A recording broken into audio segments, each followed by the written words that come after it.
എന്തു പറ്റി മച്ചു? അർജന്റായിട്ട് കാണാമെന്ന് പറഞ്ഞത്? അതൊരു കല്യാണക്കാരിയോ? ഓ സൂപ്പർ, കൺഗ്രാറ്റ്സ് മച്ചു.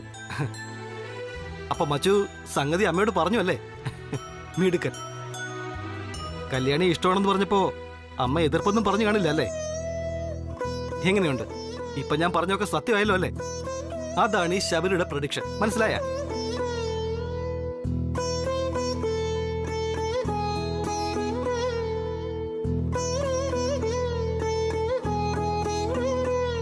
ഹലോ മച്ചു, എന്തു പറ്റി? നിന്റെ മുഖത്ത് പ്രണയം പോയിട്ട് എന്റെ സന്തോഷമൊന്നും കാണുന്നില്ലല്ലോ. Why are you so dull? ഡള്ളാണ്. പ്രണയം സക്സസ് ആയാലേ ഒരാൾക്ക് സന്തോഷം ഉണ്ടാവും. എന്റെ കാര്യം അങ്ങനെയല്ല. പ്രണയം സക്സസ് ആയില്ലെന്നോ? പിന്നെ കല്യാണക്കാരിയാണെന്ന് പറഞ്ഞത് കറക്റ്റ്. അമ്മ എന്റെ കല്യാണം നടത്താൻ തീരുമാനിച്ചു. കല്യാണിയുമായിട്ടല്ല, അത്രേ ഉള്ളൂ.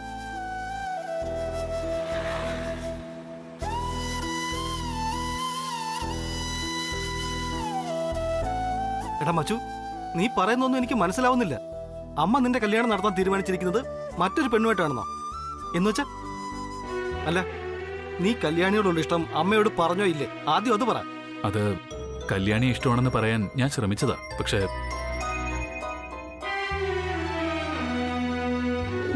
എന്താണെങ്കിലും പറഞ്ഞോളൂ, ഞങ്ങൾ നടത്തി തരും. അത് എനിക്ക് കല്യാണിയെ... നമസ്കാരം മാഡം.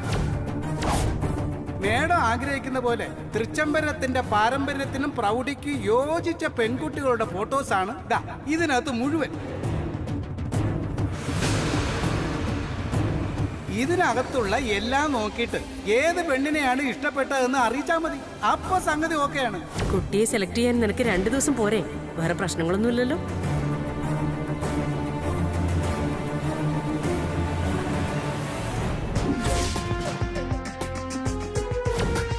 ആ, ഇതാ ഞാൻ നിന്നോട് പറഞ്ഞത്. ഒന്നുകിൽ അമ്മയോട്, ഇല്ലെങ്കിൽ കല്യാണിയോട് നിന്റെ മനസ്സിലുള്ളത് തുറന്നു പറയണമെന്ന്. നേരത്തെ നീ അമ്മയോട് കല്യാണി ഇഷ്ടമാണെന്നുള്ള കാര്യം പറഞ്ഞിരുന്നെങ്കിൽ അമ്മ ഇന്ന് ഈ ബ്രോക്കറെ വിളിച്ചു വരുത്തുമായിരുന്നോ? ഇല്ല. മച്ചു, ഇനിയെങ്കിലും നീ സത്യം പറ. സാഹചര്യത്തിന് സമ്മർദ്ദത്തിലാണെങ്കിലും കല്യാണി ഇല്ലാതെ ആ ആൽബത്തിലെ ഏതെങ്കിലും ഒരു പെണ്ണിനെ കെട്ടി നിനക്കൊരു ജീവിതം കൊണ്ടുപോകാൻ പറ്റുമോ സന്തോഷമായിട്ട്? No, never. അങ്ങനൊരു ജീവിതം എനിക്ക് വേണ്ട.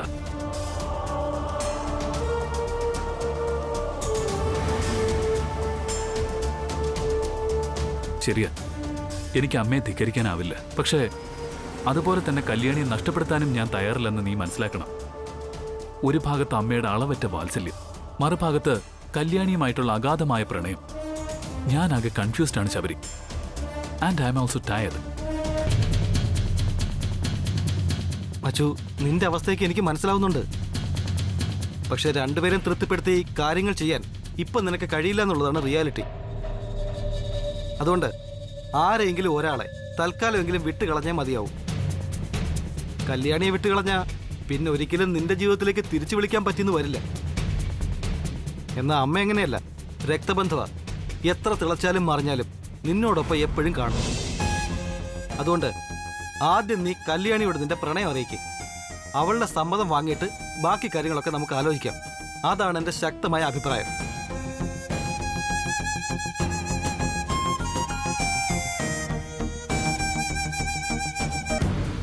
മച്ചു, ഇനി നീ എന്താലോചിച്ചിട്ട് ഒരു കാര്യമില്ല. നോക്ക്, ഇനി നിന്റെ മുന്നിൽ 2 ദിവസം മാത്രമേ ഉള്ളൂ. അതുവരെ നീ അമ്മയെക്കുറിച്ചോ ഈ കല്യാണം മുടക്കുന്നതിനെ കുറിച്ചോ ആലോചിക്കാൻ നിൽക്കണ്ട. പകരം നീ കല്യാണിയോട് എങ്ങനെ നിന്റെ പ്രണയം അറിയിക്കാം എന്ന് മാത്രമേ ചിന്തിക്കാൻ പാടുള്ളൂ. കാരണം കല്യാണിയുടെ സമ്മതമില്ലാതെ അമ്മയോട് ഇതൊന്ന് അവതരിപ്പിക്കാൻ പോലും നിനക്ക് പറ്റില്ല. അഥവാ ഇനിയും നിനക്കതിനൊന്നും വയ്യാന്നാണെങ്കിൽ നീ ആ ആൽബത്തിൽ നിന്നുള്ള ഏതെങ്കിലും ഒരു പെണ്ണിനെ കെട്ടി ജീവിക്കാൻ തയ്യാറായിരിക്കും. ദേ, സമയം പോയിക്കൊണ്ടിരിക്കുക. അമ്മ വെറും 48 മണിക്കൂറാണ് സമയം തന്നിരിക്കുന്നത്. അതിനു മുമ്പ് മസ്റ്റായിട്ടും നീ കല്യാണിയോട് നിന്റെ ഇഷ്ടം അറിയിക്കണം. അവൾക്ക് സമ്മതമാണെങ്കിൽ പിന്നെ അമ്മയുടെ കാൽ പിടിച്ചാണെങ്കിലും നമുക്ക് ഈ ബന്ധത്തിന് സമ്മതിപ്പിക്കാം. I mean it, trust me. Okay, fine. ഈ 48 മണിക്കൂറിനുള്ളിൽ ഞാൻ എൻ്റെ ഇഷ്ടം കല്യാണിയെ അറിയിക്കും. This is final. ഇനി മാറ്റമില്ല. Very good. ഇത്തവണ മിസ് ചെയ്തേക്കരുത്. All the very best.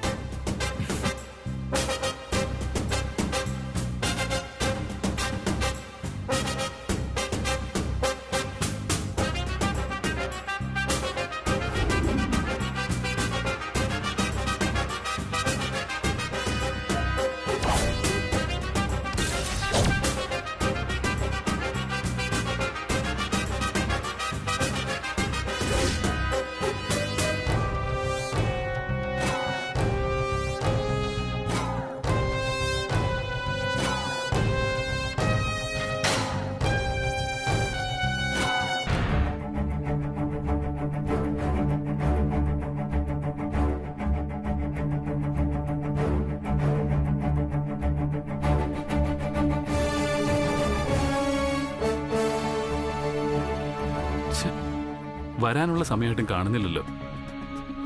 ഇവളെന്താ ഇത്ര താമസിക്കുന്നേ?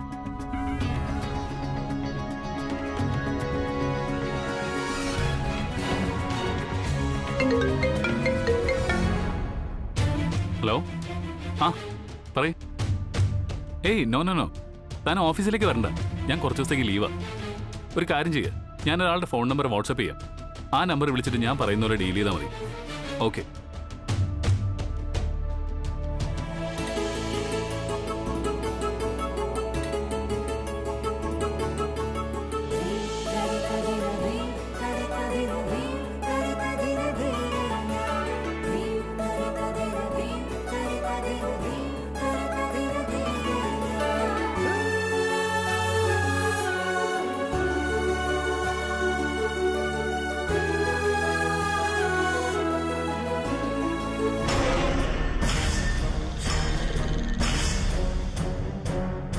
സാക്ഷാൽ തൃച്ചംബരത്തെ ആനന്ദകൃഷ്ണൻ എന്ന വലിയ കുഞ്ഞിൻ്റെ വിവാഹം വലിയ വീട്ടിലൊരു പെൺകുട്ടിയായിട്ട്. 30ാമത്തെ ദിവസം വലിയ കുഞ്ഞിൻ്റെ കല്യാണം നടക്കും. 2 ദിവസത്തിനുള്ളിൽ സെലക്ട് ചെയ്ത് ഫോട്ടോ കൊടുക്കാമെന്ന് വലിയ കുഞ്ഞ് സമ്മതിക്കുകയും ചെയ്തു, എൻ്റെ മുമ്പിൽ വെച്ച്.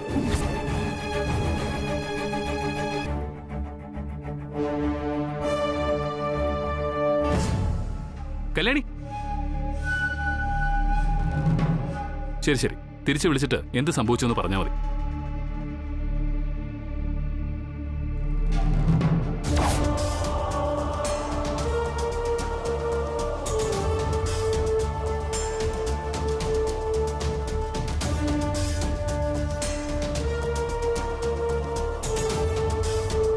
കല്യാണി, ഞാൻ നിന്നെ കാത്തു നിൽക്കായിരുന്നു. എന്നിട്ടും നീ എന്താ എന്നെ ശ്രദ്ധിക്കാതെ പോയത്? അല്ല, ഞാനിവിടെ നിന്നതുകൊണ്ടാണോ നീ ഫ്രണ്ടിൽ കൂടെ പോവാതെ ബാക്കിൽ കൂടെ പോകാൻ നോക്കുന്നത്? ഏയ് അങ്ങനെയൊന്നുമില്ല, ജോലിക്ക് കയറാൻ വൈകി, അതാ തിരക്കിനിടയിൽ ശ്രദ്ധിക്കാൻ പറ്റാത്ത. സോറി കല്യാണി, അടുക്കളപ്പണി മാത്രമല്ല എന്നെ ശ്രദ്ധിക്കേണ്ടത് നിന്റെ ഡ്യൂട്ടിയാണ്.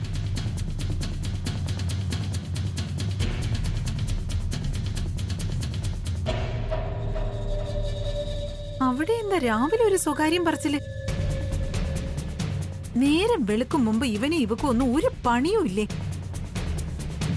ശരി വലിയുഞ്ഞെ, ഞാൻ ഇനി ശ്രദ്ധിച്ചോളാം. ഇപ്പൊ പോട്ടെ, കിച്ചണിൽ ഒരുപാട് ജോലിയുണ്ട്. ഇപ്പൊ തന്നെ വൈകിയിരിക്കുക. കല്യാണി, കിച്ചണിലെ ജോലിയൊക്കെ കുറച്ച് കഴിഞ്ഞിട്ട് ചെയ്താൽ മതി. നീ ഇപ്പൊ എന്റെ കൂടെ വരണം, നമുക്കൊന്ന് പുറത്തു പോകാനുണ്ട്. ചേടാ, ഇതെന്തോ സീരിയസ് സംഭവമാണല്ലോ. പുറത്തു പോവാനോ? എവിടെയാ വലിയുഞ്ഞെ? അതറിയാൻ എന്താ ഇത്ര വലിയ ടെൻഷൻ? ഞാൻ വിളിച്ചാ വരാൻ നിനക്ക് ബുദ്ധിമുട്ടുണ്ടോ? ഇവരിത് എന്തുദ്ദേശിച്ച് അവളെ വിടാതെ പിടിച്ചു നിർത്തിയിരിക്കുന്നെ? എന്തായിരിക്കും രണ്ടും കൂടി സംസാരിക്കുന്നെ? ഒന്നവിടെ ചെന്ന് കേട്ടാലോ? അത് വേണ്ട, ചിലപ്പോ പ്രശ്നാവും. ഏതായാലും ഇതിന്റെ അവസാനം എന്തായാലും കണ്ടേ പറ്റൂ. വെയിറ്റ് ചെയ്യാം, എന്താ സംഭവം അറിയണം. ഇപ്പൊ എനിക്ക് പോകാനുള്ളത് അമ്പലത്തിലേക്ക്. അമ്പലത്തിലേക്കോ? അതെ, അമ്പലത്തിലേക്ക്. വലിയുഞ്ഞ അമ്പലത്തിൽ പോകുന്നതിന് ഞാനെന്തിനാ കൂടെ വരണേ? അതുമല്ല, ഇന്നെന്താ ഇത്ര വിശേഷം? കല്യാണി, നിനക്കെന്താ ഞാൻ പറയുന്നത് മനസ്സിലാവാത്തത്?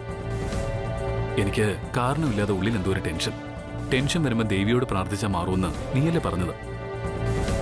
അപ്പോ ഞാൻ കരുതി. അതിന് ഞാനെന്തിനാ വലിയുഞ്ഞെ? സ്വയം പോയങ്ങ് പ്രാർത്ഥിച്ചാ പോരെ? ഞാൻ വരുന്നില്ല, വലിയുഞ്ഞ ഒറ്റയ്ക്ക് പോയിട്ട് വാ. അത് പറ്റില്ല, ഞാൻ രാവിലെ തന്നെ ഉറപ്പിച്ചതാ. നീയും കൂടെ വന്നേ പറ്റൂ. പറ്റില്ലെന്ന് പറയരുത്, പോയിട്ട് പെട്ടെന്ന് വരാം പ്ലീസ്.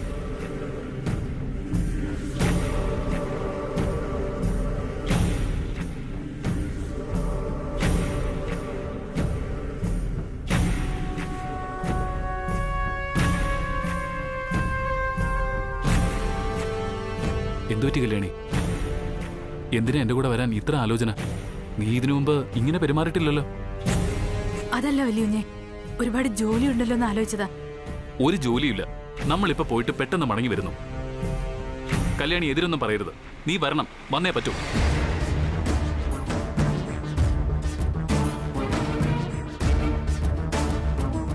ശരി, പോയിട്ട് വരാം.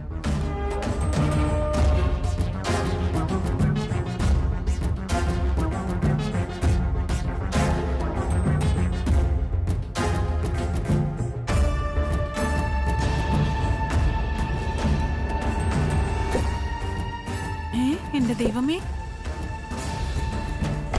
ഇവനിത് എന്ത് ഉദ്ദേശിച്ചാ അവനെയും കാറിൽ കയറ്റി പട്ടാപ്പകൽ ഇവിടുന്ന് പോവാന്ന് വെച്ചാ?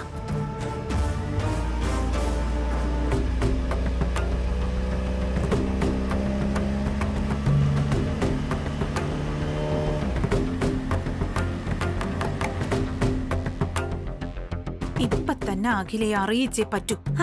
ചൂടാറും മുമ്പ് ഒരു കലക്ക് കലക്കി കളയാം.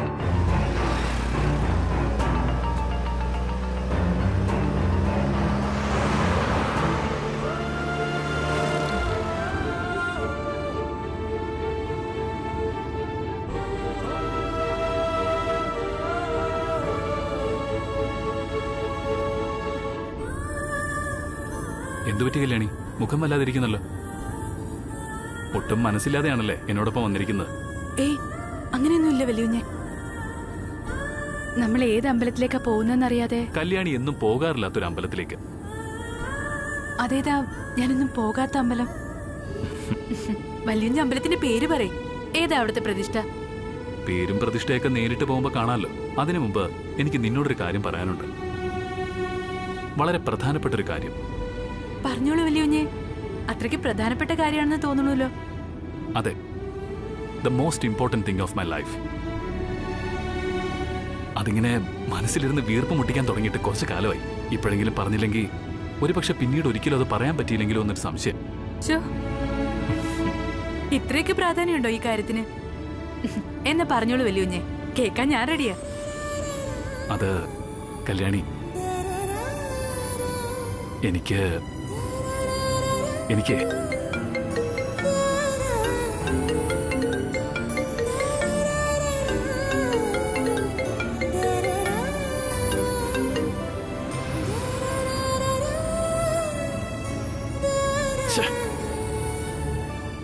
എപ്പോഴും ഇങ്ങനെ ആ കാര്യം സംസാരിക്കുമ്പോൾ മാത്രം എന്തെങ്കിലും തടസ്സം കയറി വരും. Bloody hell. അയ്യോ, ഇങ്ങനെ ശപിക്കൊന്നും വേണ്ട. അത്രയ്ക്ക് പ്രധാനപ്പെട്ട കാര്യമാണെങ്കിൽ അല്പം കൂടി സമയമെടുത്ത് പറഞ്ഞാ മതി. പിന്നെ തടസ്സങ്ങളുടെ കാര്യം പറഞ്ഞാ ഈ കുഞ്ഞു കുഞ്ഞു തടസ്സങ്ങളൊക്കെ മറികടക്കാൻ നമുക്ക് എളുപ്പമാ. വലിയ പാറക്കല്ല് പോലുള്ള തടസ്സങ്ങൾ വരുമ്പോഴാ നമ്മളൊക്കെ പെട്ടുപോകുന്നത്. ദൈവമേ, ഇനിയിപ്പോ അങ്ങനൊന്നും വരാതിരുന്നാ മതിയായിരുന്നു.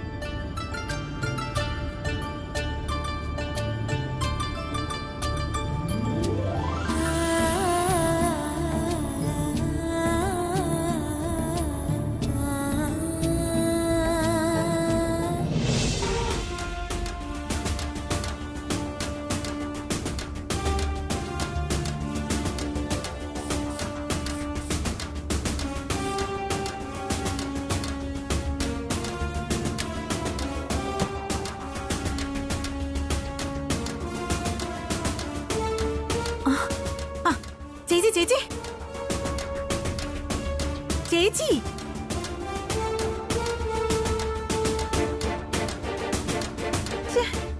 ചേച്ചി ചേച്ചി എന്താ ഞാൻ വിളിച്ചിട്ടൊന്നും ശ്രദ്ധിക്കുക പോലും ചെയ്യാത്ത? എന്ത് ശ്രദ്ധിക്കാൻ, ഇതെപ്പോഴും ഉള്ളതല്ലേ. ഇന്ന് ഏത് സ്റ്റാഫിന്റെ കംപ്ലൈന്റ് കൊണ്ടാ നീ വന്നതെന്ന് മാത്രം പറഞ്ഞാ മതി. പതിവ് പോലെ കല്യാണി തന്നെ ആയിരിക്കും ഇന്നും നിന്റെ ഇര. ചേച്ചി പറഞ്ഞത് പകുതി ശരിയാ. ഞാനൊരു കംപ്ലൈന്റും കൊണ്ട് തന്നെ വന്നിരിക്കുന്നത്. പക്ഷേ ഇത്തവണത്തെ കംപ്ലൈന്റ് സ്റ്റാഫുകളുടെ പേരിലോ കല്യാണിയുടെ പേരിലോ ഒന്നും അല്ല, മറ്റൊരാളുടെ പേരിലാ. ഒരു VIP-യുടെ. VIP-യോ? ആ, തൃച്ചംബരത്ത് ആനന്ദിന്റെ പേരിലുള്ളതാ ഇന്നത്തെ കംപ്ലൈന്റ്. വിലാസിനെ, സോറി ചേച്ചി, ഇനി എന്നെ അടിച്ചാലും കൊന്നാലും ശരി, ആനന്ദ് കാണിച്ച തെറ്റെന്ന് തന്നെ ഞാൻ പറയും. തൃച്ചംബരത്ത് അഖിലാണ്ടീശ്വരിയുടെ മൂത്ത മകൻ ആനന്ദ് അടുക്കളക്കാരിയോടൊപ്പം കറങ്ങാൻ പോയെന്ന് ആരെങ്കിലും ഒക്കെ വിളിച്ചു പറഞ്ഞാലേ അതിന്റെ നാണക്കേട് എനിക്കും കൂടിയാ.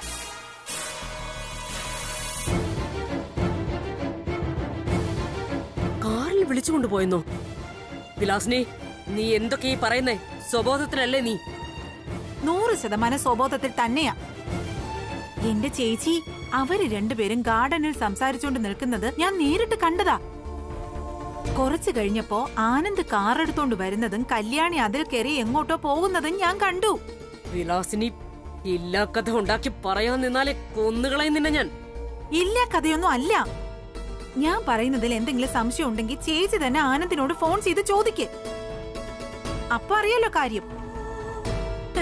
എനിക്ക് ഉറപ്പാ അവൻ അവളുമായിട്ട് കറങ്ങുന്നത് കൊണ്ട് അവൻ ഫോൺ എടുക്കില്ലെന്ന്. ആ ദാ ഇരിക്കല്ലേ, എടുത്തൊന്ന് ട്രൈ ചെയ്.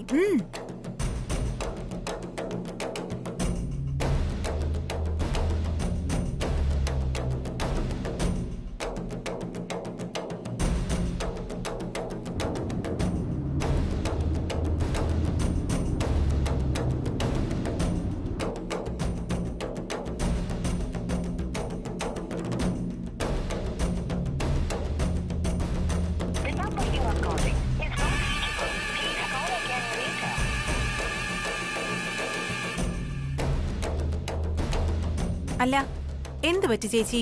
ആനന്ദ് ഫോൺ എടുക്കുന്നില്ലേ? അതോ സ്വിച്ച് ഓഫ് ചെയ്തു കഴിഞ്ഞോ? എന്തായി പ്രശ്നങ്ങൾ? പ്രശ്നങ്ങൾ തുടങ്ങാനിരിക്കുന്നതേ ഉള്ളൂ. നീ ഇങ്ങോട്ട് മാറി നിൽക്ക്.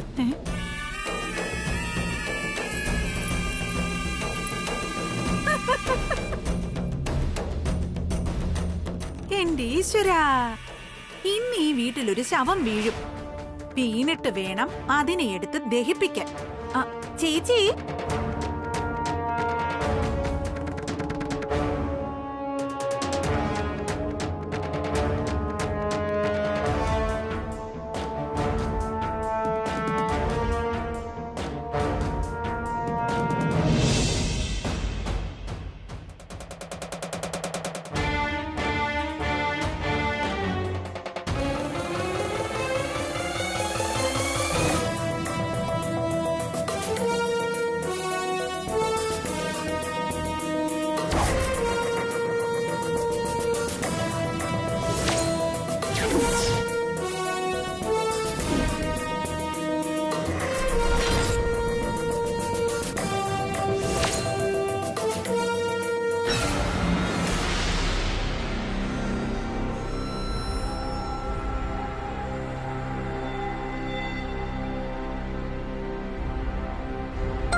പ്രിയങ്കയോ?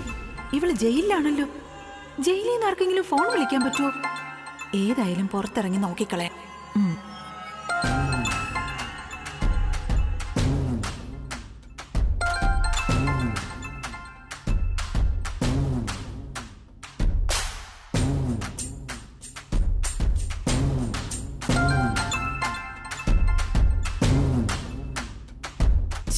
ഫോൺ കട്ടായി. ഇനി അവള് ജയിലിൽ ചാടിയിട്ടാണോ എന്നെ വിളിക്കുന്നത്? അവൾ അതും ചെയ്യും, അതിലപ്പുറവും ചെയ്യും. യോ, എങ്കിൽ ഞാനും കൂടി അകത്ത് പോവില്ലേ? യോ, എന്റെ മേലാങ്കോട്ട് ഭഗവതി, എന്നെ ചതിക്കല്ലേ. അയ്യോ, അവൾ വീണ്ടും വിളിക്കുന്നല്ലോ. ഏതായാലും എടുത്തു കളയാം. എന്നാലല്ലേ വാസ്തവം അറിയാൻ പറ്റൂ. വല്ല കുഴപ്പം കേസുവാണെങ്കിൽ റോങ് നമ്പർ എന്നും പറഞ്ഞ് തടി തപ്പിയാ മതിയല്ലോ. ഹലോ. കൊള്ളാം, നല്ല ആളാ ആന്റി. കേസും വഴക്കുമൊക്കെ ആയ ശേഷം ആന്റിക്ക് പ്രിയങ്കയുടെ ഫോൺ എടുക്കാൻ ബുദ്ധിമുട്ടായില്ലേ? അയ്യോ മോളെ, അത് നിനക്ക് അവിടെ ജയിലിൽ ഫോൺ കിട്ടുമെന്ന് എനിക്കറിയില്ലായിരുന്നല്ലോ. പിന്നെ അവിടെ വന്ന് നേരിട്ട് കാണുക എന്നൊക്കെ പറഞ്ഞാ അറിയാലോ. ഇവിടെ എങ്ങാനും അറിഞ്ഞാ അതോടെ തീർന്നു എന്റെ കഥ. അഖിലാണ്ടേശ്വരി എന്നെ വലിച്ചു കീറി പോസ്റ്റർ ഒട്ടിക്കും. അതാ ഞാൻ പിന്നെ. അയ്യോ ആന്റി, ഞാൻ ഇപ്പോഴും ജയിലിൽ കിടക്കൊന്നും അല്ല. ആദ്യത്തെ കുറച്ചു ദിവസം റിമാൻഡിലായിരുന്നു. അത് കഴിഞ്ഞ് ഞാനിപ്പോ ഇവിടെയൊക്കെ തന്നെ ഉണ്ട്, ഫ്രീ ആയിട്ട്. അയ്യോ, ആണോ? അത് ഞാൻ അറിഞ്ഞില്ല കേട്ടോ. സത്യം പറഞ്ഞാ ഇവിടെ നടക്കുന്ന ഓരോ കാര്യങ്ങളും ഷെയർ ചെയ്യാൻ പോലും ആരുമില്ലാതെ ഞാൻ വിഷമിക്കുകയായിരുന്നു.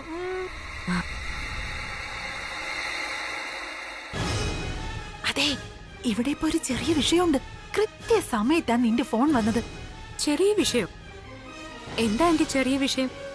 ചെറിയ വിഷയമൊന്നുമല്ല. നമ്മുടെ ആനന്ദില്ലേ, അവനാ അടുക്കള കാര്യം വിളിച്ചോണ്ട് എങ്ങോട്ടോ പോയിരിക്കാ.